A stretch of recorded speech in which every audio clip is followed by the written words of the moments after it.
دوستو حضرت امام زین العابدین جب یزید کے دربار میں پہنچے تو یزید نے سب سے پہلے ان سے دکھ کا اظہار کیا کہ میں بالکل ایسا نہیں چاہتا تھا جیسا آپ کے ساتھ ہوا، لیکن اگر آپ کی کچھ شرائط ہیں تو میں انہیں پورا کرنے کے لیے تیار ہوں۔ تو حضرت امام زین العابدین نے فرمایا کہ میری 4 شرائط ہیں۔ سب سے پہلی میری شرط یہ ہے کہ مجھے میرے بابا حضرت امام حسین کا سر مبارک دے دیا جائے تاکہ میں ان کی تدفین کر سکوں، اور دوسری میری شرط تمہارے سے یہ ہے کہ آج جامع مسجد میں مجھے خطبہ دینے کی اجازت دی جائے، اور تیسری میری شرط تمہارے سے یہ ہے کہ مجھے اور میری تمام بہنوں کو بحفاظت مدینے میں پہنچایا جائے، اور چوتھی میری شرط یہ ہے کہ جو بھی میرے بابا جو بھی کربلا کے شہداء میں ملوث ہیں ان تمام قاتلان حسین کو میرے حوالے کیا جائے تاکہ میں ان تمام سے خود بدلہ لے سکوں۔ تو یزید نے کہا جو بھی لوگ اس کے سامنے بیٹھے تھے کہ مجھے بتایا جائے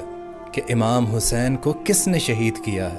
تو فلاں نے کہا کہ فلاں نے کیا ہے، فلاں نے کہا کہ حولی بن یزید نے کیا ہے۔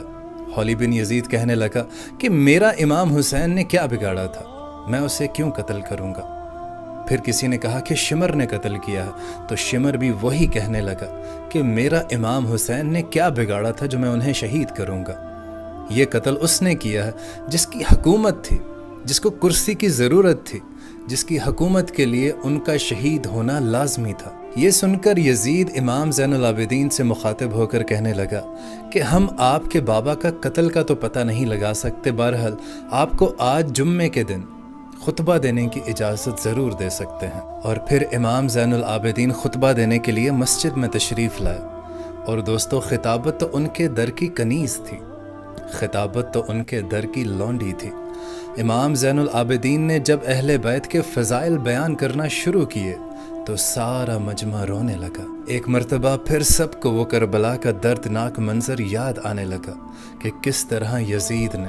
امام حسین کے گھر والوں پر ایک ایک شخص کو جس طرح سے شہید کیا گیا، ان تمام کو یاد کر کے تمام مجمع رونے لگا۔ اور دوستو امام زین العابدین نے وہ تمام احادیث بیان فرمائیں جو شان اہل بیت میں ہمارے نبی پاک صلی اللہ علیہ وسلم نے ارشادات فرمائے تھے۔ یزید بیٹھا دیکھ رہا تھا اور یہ سمجھ رہا تھا کہ وہاں پر موجود جو بھی مجمع ہے وہ حضرت امام زین العابدین کی حمایت کر رہا ہے۔ تو اس نے اپنے ایک بندے کو اشارہ کر کے کہا کہ جلدی کرو، اذان شروع کرو، جلدی کرو، اب اذان شروع کرو۔ حضرت امام زین العابدین خطبہ فرما ہی رہے تھے کہ وہ شخص کھڑا ہوا اور اذان دینا شروع ہوا، اور امام زین العابدین نے خطبہ دینا بند فرمایا۔ اور دوستو قربان جاؤں حضرت امام زین العابدین پر، مؤذن نے جب کہا کہ اللہ اکبر اللہ اکبر تو حضرت امام زین العابدین فرمانے لگے کہ ہاں ہاں اللہ بہت بڑا ہے، اللہ بہت بڑا ہے۔ لوگوں نے صرف زبان سے کہا ہے اور ہم نے خون دے کر گواہی دی ہے کہ اللہ بہت بڑا ہے۔ اور دوستو جب مؤذن نے اشہد ان محمد الرسول اللہ کہا، اشہد ان محمد الرسول اللہ کہا، جب حضرت محمد صلی اللہ علیہ وآلہ وسلم کا نام آیا، جب آل نبی کا نام آیا، تو حضرت امام زین العابدین رو پڑے اور رو کر فرمانے لگے کہ یزید